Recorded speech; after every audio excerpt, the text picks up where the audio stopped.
पुनीत जी रामपुर से। राधे राधे महाराज जी। महाराज जी, हर व्यक्ति का कोई ना कोई सबसे प्रिय होता है, आपका सबसे प्रिय कौन है? राधा राधा। आज तक बच्चा हमारा प्यार ही नहीं हुआ किसी से। देखो, हम ऐसे राही है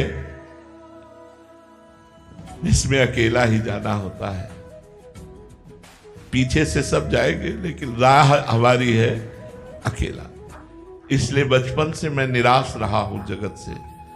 जब अपनी माँ को देखता और लगता है मेरी माँ मरेगी, तब मेरा हृदय जल उठता कि फिर मैं कैसे जीऊंगा। तो जैसे हमारा मन गया कि मेरे पिताजी ये मरेंगे, फिर निराश हुआ। तो हम किससे प्यार करें, किससे प्यार करें? यहाँ तो सब कोई बिछुड़ने वाला है, सब कोई मरने वाला है, सबको अपने मन की बात माननी है। मेरे मन की चाह को कौन पूर्ण करेगा? तो निष्कर्ष निकला श्री भगवान। तो बचपन से लेकर के आज तक हमारा कोई एक दोस्त नहीं है कि ऐसे मिलाने वाला, एक भी दोस्त नहीं।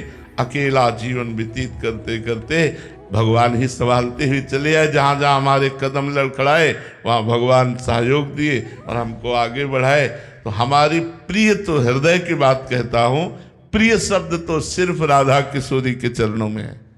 हमारा प्रिय शब्द जो है कि आपका प्यार क्या है, आपके प्रिय कौन है, तो किशोरी जी हैं। और किशोरी जी के नाते से हम आप सबको बहुत प्यार करते हैं, सबको प्यार करते हैं।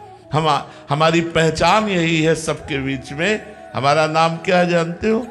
प्रेमानंद। तो हमारे पास है क्या? प्रेम आनंद। प्रेम कौन है? प्रिया जी। आनंद कौन है? लाल जी। तो प्रेमानंद मतलब प्रियालाल। प्रियालाल की चर्चा, प्रियालाल का नाम, प्रियालाल का धाम, प्रियालाल के गुण और प्रियालाल के संबंध से हम आप सबको बहुत प्यार करते हैं कि आप हमारी श्री जी की बातें सुनने आए, आप श्री जी के संबंध से आए। इसलिए हम भगवत स्वरूप मानकर सबको प्यार करते हैं। वैसे हमारा केवल प्यार शब्द एक ही जगह है, राधा किशोरी के चरणों में। अब कितना है वो जाने, उनके लायक है कि नहीं ये वो जाने, पर वो समिट करके अब कहीं नहीं है, केवल श्री जी के चरणों में है। सचिन जी शिमला हिमाचल से। राधे राधे महाराज जी। महाराज जी, आपके चरणों में दंडवत प्रणाम। महाराज जी, भगवत मार्ग के पथिक को भगवत साक्षात्कार होने से पहले ऐसे कौन कौन से अनुभव या संकेत या भाव मिलते हैं जिससे ये पता चले कि वो सही मार्ग पर चल रहा है? काम आदि विकार निष्प्रभावित होने लगते हैं। जो पूरे त्रिभुवन को अधीन किए हुए है काम,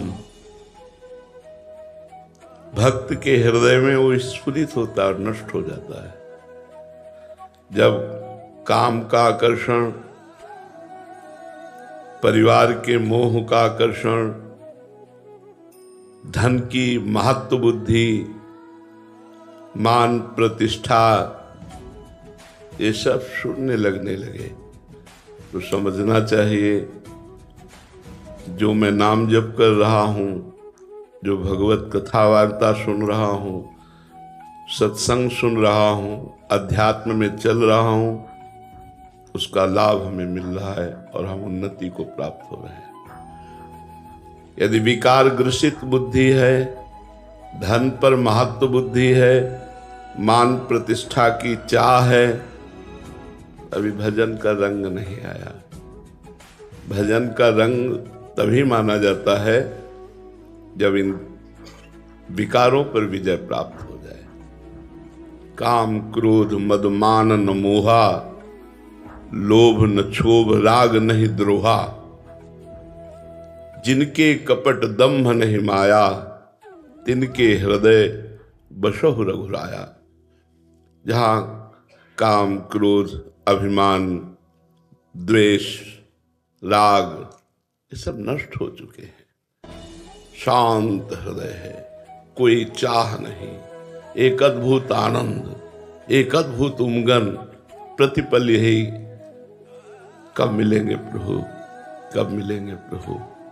तो समझना चाहिए कि हमारा मार्ग बहुत ठीक है और हम उन्नति को प्राप्त हो रहे हैं।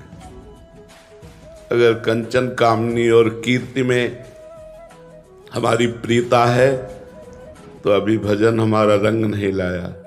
कामिनी प्रिय लगे, धन प्रिय लगे, मान प्रतिष्ठा प्रिय लगे, तो समझना चाहिए अभी मार्ग ठीक नहीं है। अभी अध्यात्म मार्ग में हमारी उन्नति नहीं हो रही।